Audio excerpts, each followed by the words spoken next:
Hello, I'm Ellen Binns, coming today from Wheaton, Illinois, in the USA. Welcome to Impact, a podcast about how we can each bring about real change in the world and getting practical in making that happen.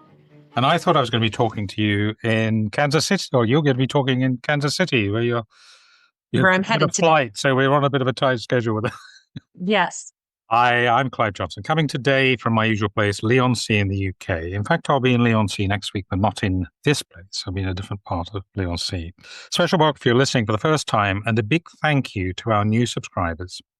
Each week, we look at one aspect of how we can connect our hearts to offer healing for others with our collective intention, prayers, and meditation, and go behind the headlines of a critical happening in our world that needs our attention right now.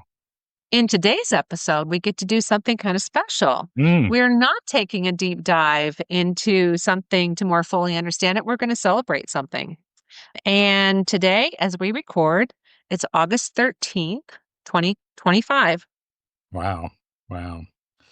So, welcome to a very special edition as Impact turns 100. That doesn't mean we've actually been going for 100 years, although I was offered a senior's haircut the other day. Oh, that's good. That's good. Yes. And actually, I was approached by someone that I was actually called out at a meeting I was at last night. I was telling you I was at a city panel thing last night with about engagement and inclusivity. And I was called out by a lady from Age Concern on the panel as one. Someone she recognized being one of the older people in the. I probably was actually. I love that. Own your wisdom. Own your wisdom, exactly. We've earned this. Yes, but we're not 100 years old. We've reached, believe it or not, our 100th edition. So maybe, as we said, we can allow ourselves a little celebration and maybe go and get some cake as well. Yeah, I love that idea. It's extraordinary, isn't it? How quickly it's come around. Actually. Yes. Yeah. So we launched our first episode way back in November 2023, and that was around the time that Hamas had just committed that appalling act in Israel, taking hostages, the fearsome response from Israel that we've seen since began. Since then, we've traveled the world with our deep dives, been inspired by the wisdom and teaching of our esteemed guests, and indulged our interest in the power of the collective, strange happenings in the quantum world, and deepened our understanding of what holding intention is all about. We've seen and celebrated many turnarounds, giving thanks for intentions answered, and bolstered our belief that even apparent miracles can and do happen. Yes, indeed. So today, we take a little look back at where we've come on this journey, one that's opened our eyes to many things we knew only a little about, and some about which we knew nothing at all, which is a true statement. From getting to the bottom of long-running conflicts like that causing border tensions between Cambodia and Thailand, and conflict in Armenia and Azerbaijan, to the perils of microplastics in our oceans, one of my favorite episodes, and loss of peatlands, accelerating global warming. The topics we cover have at times been challenging, informative, and heart-tugging in equal measure.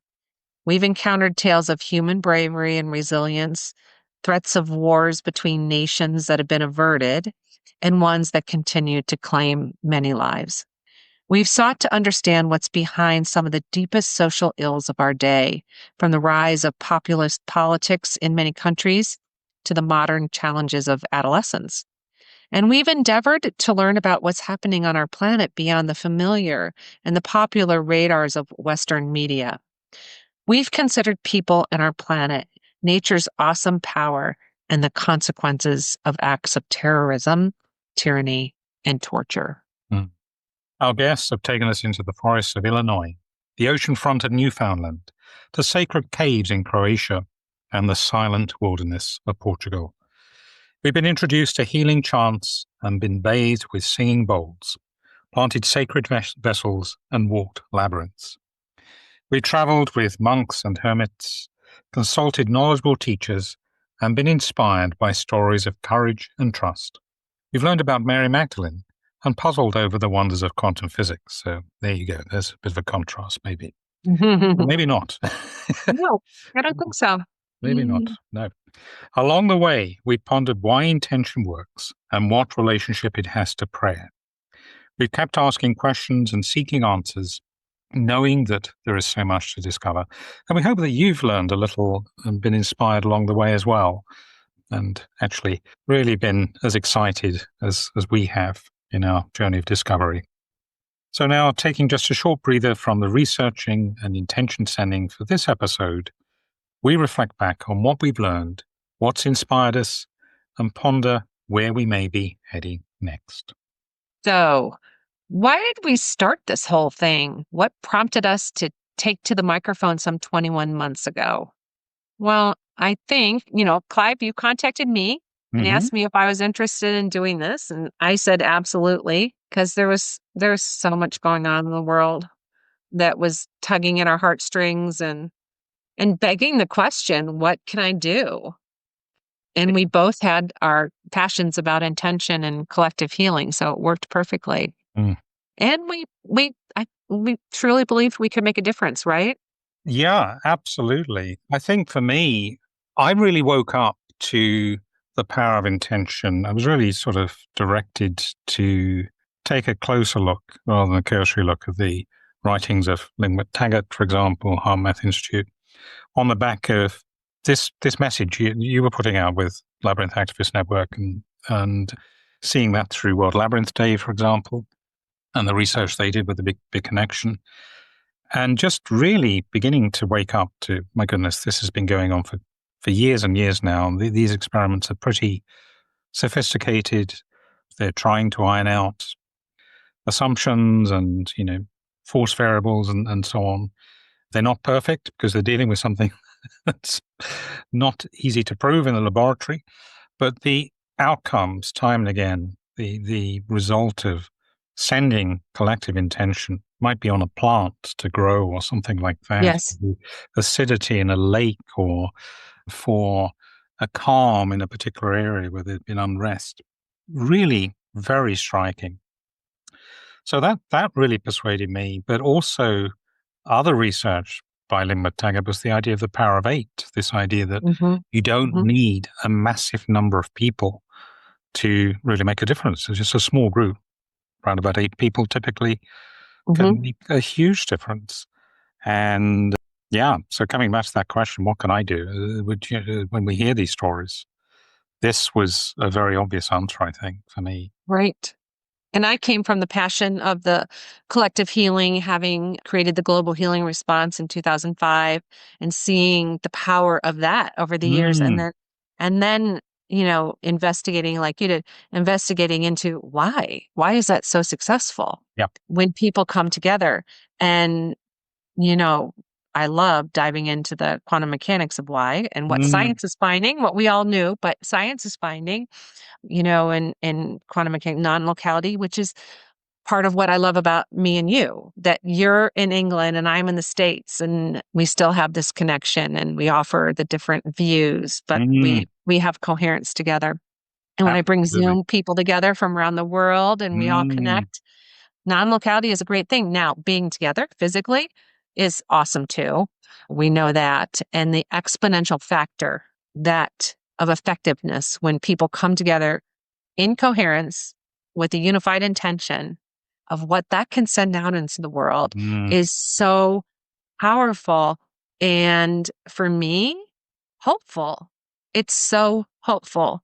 We really can make a difference. yes, yes. And we see results. I mean, we don't Yeah, always see results within the timeframes we expect or necessarily quite in the way, but when we look back, and right, we don't make a point of monitoring what's gone on, and sometimes we won't know or won't be able right. to know some of the detail. But yeah, there are countless examples of intention working that we've held. Not to say Yes. we alone have been responsible, but I believe we played a part in that, and all those who are sending healing energy and Yeah. praying and so on as well, and others sending intention.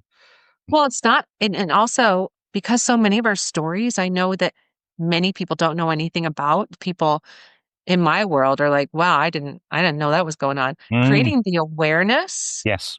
just the awareness of it, I think is helpful. And one thing I love about our duo, Clive, is that we really are committed to the highest good. Mm, mm, We don't have an outcome. I don't think we know what the outcome is, but we know that we need to intend for whatever we intend for the highest good. yes. And Yes. so you're right. The outcomes aren't always what we thought they might No, be. no, and we can't necessarily see the context or the reasons. There's perhaps a Hmm. much bigger story why things sometimes happen the way they do. I've often struggled to come to a definition of intention. I think Lynn McTaggart talks about a very concentrated. She particularly talks about mental energy, and directing that in a very laser-like way. Hmm. But I think, and having a real belief in the outcome, absolute conviction, which I think goes quite a long way to describe it. But for me, it's much more of a deep yearning. Yes, the mind is going to play an important part, but it's kind of, as we say, we use the word will very often in framing an intention, just simply for want of a better word, really. Hmm. A real deep desire, but also a conviction of this happening. This message getting to this vibration getting to its target and moving them, Well, person. Yeah. we know for an intention to be effective, you have to picture it happening. Mm. But you have to picture that it's already happened. That, if you're intending maybe for your own health or something, you have to imagine that you're healthy, right? That you have to imagine that highest good It's a happening. very holistic thing, isn't it? It's very, Yes. yes, it's imagining that how am I going to be, but also, yeah, having this sense I'm already there, perhaps almost, or Yes. how we will be at least to be in this Yes. state. Well, there's the release of it. It is a paradox because Mm. you have to release the intention to let whatever is supposed to happen in the highest good, and yet you also have to picture it happening. So, And we know where people are involved as well that there is free will. That's always something yes, to respect. So we may will for someone to be convicted of something, to be moved, to be have their attention drawn and some inner movement. But at the end of the day, they are the ones that take the decision. So it's not a case of forcing something to happen either. right. Yeah. I heard a great explanation from a quantum physicist the other day on a podcast. And he was talking about, use the example of, let's say you were praying for rain on Friday. Just, I'm going to make this simple. Hmm. Your intention that it is going to rain on Friday, if you do that, you might change the probability of whether it will rain on Friday because you're putting that energy out. You will Mm. change the probability. And we know this through, go to the Heart Math Institute, the intentions and all the experiments that they've done of changing probability with thought and energy from our hearts. But it might still not rain, No. but you have changed the probability. Interesting. And that helped me. Yes. Yes. Yeah. Interesting. It makes a lot of sense in terms of what we learn and we believe about this. Yeah. So what have There's we a learned great about along the app. way, do you think? What surprised, inspired us? What surprised and inspired us? Oh my gosh, there's so much. Usually I'm often so surprised that I don't know anything about a topic we're covering Yes. when we cover it. Or In, or if we do, it's very sketchy. It's probably just one perspective. It's possibly based mm, on some poor interpretation sometimes, or a particular news outlet's view. mhm, Yeah, and we know all too well, don't we, that some of the stories in the world are very much guided by a particular position that a journalist or their news outlet takes, really. I think that's one of the amazing things for me as well, is just how much we've learned. And, every week I learn something new through this. yes, And yes, often it's with topics I think I might know a little bit about. yeah. And again, there's a bit of a humility thing comes in here. Well, there's not a lot you know about most things. It's a big world. It's a Big big world. world. There's a lot going on. I think Yeah. I think I'm continually inspired by the courage of people. And when we hear stories of what Mm, people have gone through and are suffering through, sometimes it's very humbling. yes, it is. What is your memorable episode, Clive? Oh my goodness. Well, this is so difficult to pin down. I don't think I can actually really isolate one which has involved guests. I mean, they've all been very inspiring, and I think singling out any one would be hard because they've all brought something very different. Well, it wouldn't be fair, probably. Yeah. I enjoy being interviewed. I mean, especially opportunity recently to talk about my own experience, trans experience. But I think it's probably where I found my appreciation of a topic being opened up. Some cases, even perhaps shifting my worldview in some way. I probably got, for example, through some of the episodes we've covered on Russia and Ukraine, more of a sense of compassion for Russian people on the front line and for their children who've been evacuated, and some of those stories that don't so often make the Western media news. Ordinary lives, if you like, who don't want this war necessarily, and certainly didn't start it. So, yeah, I mean, the microplastic one stands out for me. My goodness, some of the facts that came out of that, the amount of waste from car tires going into the oceans, as an example. I think the emergency episodes have felt important, and sometimes they're surprising. There are the catastrophes, of course, which happen very regularly, but there have been situations that were completely, I don't know if you know this expression, sporting expression in the US, left of field, come from left of field. It's kind of the idea of Mhm, something come from nowhere, unexpected mhm, direction. mhm. So the real political crisis in South Korea last year was one example. I had no idea what was going on there, that could explode in something that was potentially going to become very violent. The assassination attempt on then, I suppose he was president, you always have the title president after you've been on Trump last year at a rally Mm, was another one. How do we respond to that? So certain things happen that are totally unexpected. That's mhm. obviously the nature of news. Yeah. And also the memorials. So I found the episode we did last week actually on Hiroshima and Nagasaki, again, hearing personal stories, appreciating how many survivors, but also the consequences of that time. Very moving. Yes, Mm, and not something I had thought about, really. no, no. Well, you stole a lot of my episodes because you said exactly Ah, what I was gonna say. I think my favorite episode was the interview I did with you about your trans life, and I think that has to be number 1 for me. It was very special, and I appreciated you so much in mm, that. thank you. And I like the microplastics too. That's what I was gonna say as far as that goes. So that's so funny. I have quoted stats from that episode so many times to Yes. people Yeah. and struggle in my life to reduce plastic Mm, use because it's everywhere. it is. It Well, there's a very disturbing report came. Actually, one of the intention I held yesterday, I think it was on Inside Timer. I do the daily intention holding, and we put them on on our Facebook group as well for impact.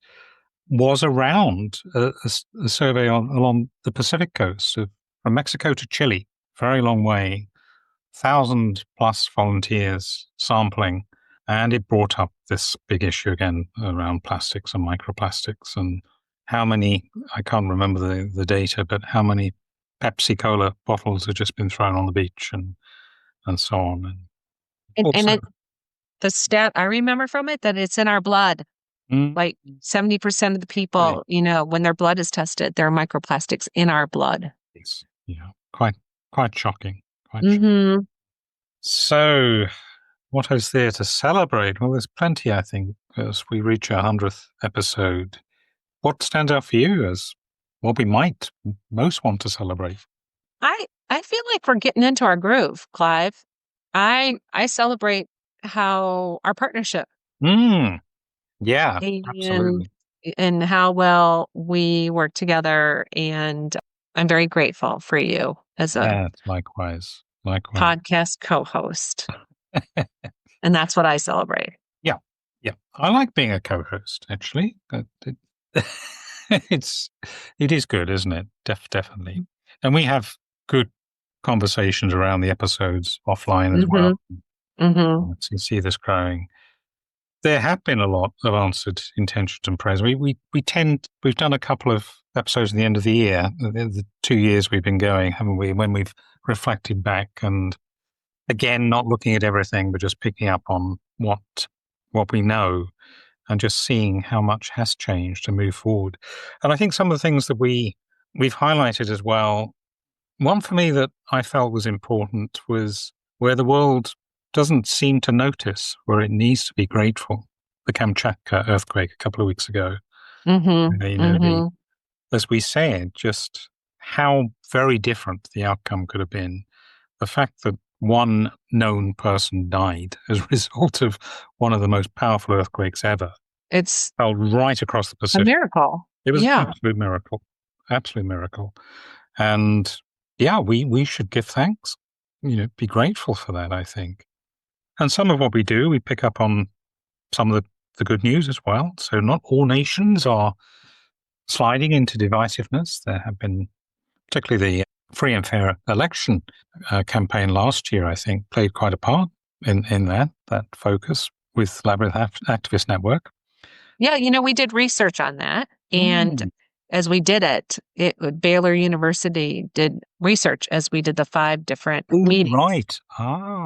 And that should be coming out soon, and from all things I hear, it's fascinating. It's So going to be we'll very keep interesting, isn't it? listeners will keep you updated on that, but Definitely. we did have a peaceful election, so Yes, exactly. What could have that's been? all I'll say. Yeah.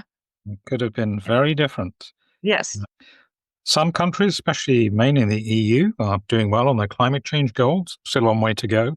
We ourselves, I think, generally, as we said, I think we have generally been pretty good at keeping above taking political opinions, or at least when we said this is going to be editorial. We're going to we Yeah, hold back on our we're opinion. honest. We're honest. But we try as best we can to keep the intentions above that. Yes. As we said earlier, in the interest of the highest good. So this is a shameless plug, but on August 21st, I will be emceeing a free Zoom called Beyond Politics. Ah, And just how our intentions need to be beyond that, above that. mm, So everyone's welcome. Maybe we'll put in the show notes how to definitely sign put up it. for that. Yeah, absolutely. So that's just next week or Yes, next is it? Thursday. Next Thursday. hmm Wow. Well, that sounds really good. hmm I was going to talk about AI as well. We'll dwell on that. The good and the bad. I have to say, for us, it does help us with some of our research. We don't rely on it, but it does help us with some of our audio processing. hmm So it's not all bad, but we have to keep a watch on it because it's doing some things these days that I'm not too sure we really want to happen. I noticed last week, for example, we always have quite a space, obviously, when we're introducing intentions. Whatever reason, they'd all got big. So we Well, didn't. AI is good at taking out the ums and that, just Yeah, so our listeners know we're not quite so eloquent, but and it does it for us. yeah, Uh, yeah. So I guess that's why it takes the spaces out. yeah, yeah. Well, we'll have to look at that one. I don't know what we can do about it. So, what have we most enjoyed about producing the show? I agree with you. I think one of the things I most enjoy is our coming together every week and hmm chatting and connecting and being in sync with what we believe. And yeah, it's been I real yeah, fun. and I love that our listeners are truly global. When we look at where people are listening from, it is all over the world. Yes, And that makes me so happy that people are hearing these different stories who live everywhere and our intentions are reaching that far. exactly, exactly. And it'd be wonderful to hear from folks. We don't often actually do. We do Right. once in a while, but It'd be nice to hear more what listeners want as well, really. Yeah, we'd love for people to Yeah. send in questions or, comments, or we'd love to hear what you like and what you don't like. Mm. Suggestions for topics. I Maybe you could Yeah. be a guest, for example. There might be Mhm. someone that we might invite. Mhm. I've loved the interviews we've done with the guests, always hearing Mhm. their experiences and being Mhm. inspired. And as we said before, I think just if you're curious about what's going on in the world, wow, this forces us every week to go and have a real, as we call it, deep dive and go and have a Right. look and see what's going on in the world, not just what's featuring in our own news feeds. Um, Right. so yeah, it is always surprising what we will learn and discover. So looking forward to Impact. I don't know, should be 200 or 250 next anniversary?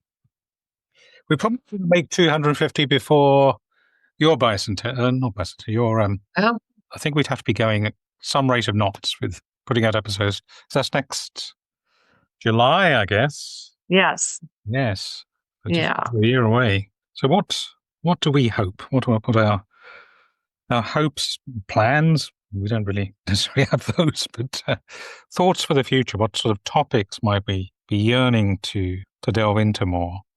I really appreciate that we kinda stay open and let things emerge. Mm, We don't plan too much except for the interviews. That's the thing, of course, we have to plan. But as far as topics we cover, we often let that emerge and see what's needed and trust our guts on that. And exactly, yeah. exactly, and it can be almost last minute sometimes, can't it? Yes. Something's really happening, and we'd planned something. We may even have gone through the research and put that together, and then suddenly there's something that says, "No, this has got to be the topic for this week." I think one of the interesting things about doing this is that when you start to delve on a particular topic, often it will open other questions. So, for example, there's one recently where we were looking at trust in politics in different countries, the trust index, and I was amazed that the likes of Spain and Sweden were way up there on the list. And that kind of prompts me to want to know what's going on there that, again, perhaps isn't featuring in the UK news, for example. So there will be these questions that follow on. Let's do some investigating there. And Sounds like an episode. it does indeed. It does. And all of those things are kind of off the world news radar, really, which we've done quite a lot of when you think of it. Mm, Some of the mhm, smaller countries, they occasionally feature the ongoing conflict, Azerbaijan and Armenia, what's going on in Georgia, what was happening in Sri Lanka last year politically, Tajikistan, all of these we've sort of picked up on, but don't necessarily make the headlines very often. And I'm sure there'll be many more. I think remembering when to be grateful, as we did with Kamchatka, mhm. is important. Right, right. And I think with guests, it'd be lovely just to have people, not necessarily people who are experts, but people who just want to chew the fat on a Yes, I topic of would love that. Yeah, from different countries. Yeah, different get their countries. perspective. So that would be great. Mhm. And I know that our interest in the quantum world is not going to wane anytime soon. Mm-mm. And No. a lot happening there, a lot of research at HeartMath, the research coming out of Baylor, for example, as well. We'll Mhm. be really interested to keep on top of that. Not just in the world of quantum physics, I think. I'm beginning to get a little bit more into the world of, I can't even think of the name, but there's a branch of biology. Rupert Sheldrake is one of the big names in this area. Mhm. Looking Mhm. at things we can't necessarily explain and the energy fields around, he calls morphic resonance, but there's more Yes. to it than that. So perhaps seeing what we might learn from that area. Jungian, I don't have covered any Jungian psychology. No. There is an overlap perhaps with some of this. And also possibly opening up to what different traditions, faith traditions and so on have to say, looking into different aspects of what intention is about and how we send intention. So plenty there. I would like to think our audience grows. It hasn't been growing, I don't think, particularly. As we said earlier, it doesn't necessarily worry us. It's not why we are here. But there is a sense, I think, of if there are more people engaging with this, or at least aware of the power of intention and the kind of issues that we're bringing up, they may hear them from all sorts of different sources, Right. of course, the better. So I'd like to look into that. And another episode, again, you put me onto this one recently, was the wonderful podcast, The Telepathy Tapes. Yes. That- Yes. That's raised all sorts of interesting questions that we might want to explore as well. So I don't think there's going to be any shortage of material about what we might want to cover. Right. Always, we depend on our listeners, don't we? We want to hear what you want. It's a collective effort. Only really works if you, our dear listeners, feel fully a part of what we're doing and do give us feedback. We do listen to feedback. We have changed along the way, responding to feedback. You can get in touch with us through the Facebook group or other means as well. So there we are. It's been quite a ride. Absolutely. It's a good ride. Yeah. A good ride. Yep. And I don't have any cake, I'm afraid. I've got a candle, but I've not got a cake. I have some cake upstairs. Wish I could send it to you, Clive. Yeah. You've got to go and get a flight, though, haven't you? Yeah. Yes, I do. I do have to catch a flight. Wow. So this week, as we mark our 100th edition, we suggest holding as our main intention, we will, that in future episodes, we will continue to be inspired to bring attention to and hold intentions for matters that are for the highest good, for our world and for specific people, places, nature, and needs. Please join us in holding this. And again, feel free to reach out and contact us. We'd love to hear from you. Absolutely. And maybe raise a glass or cut a slice of cake. Yes. You celebrate with us. Yes. Thank you for being with us. That about wraps it up for this episode. Remember, you can connect with us in the Facebook group. Please do. And for live intention holding in Clive's daily Insight Timer offerings, and with me in the Labyrinth Activist Network's Zoom calls. Details of how to hook up with these are in our show notes. Look out, too, for our next special topic episode, which we'll be releasing in the next few days. Thank you for listening and for sharing with us and holding intentions. We look forward to connecting again next time. And in the meantime, thank you. Go well. Stay safe. And remember, we're more powerful together. Impact is presented by Ellen Vince and Clive Johnson and produced by Impact Productions. Our theme music is by Chris Collins and our logo artwork is by Auto Classic. Subscribe wherever you get your podcasts and please leave us a review on Apple Podcasts, Spotify, Audible, or your favorite podcast provider. We're a non-commercial podcast dedicated to people of any faith tradition or none who yearn for healing in our troubled world. Please pass on the word so others may join us in making an impact. Thank you for listening.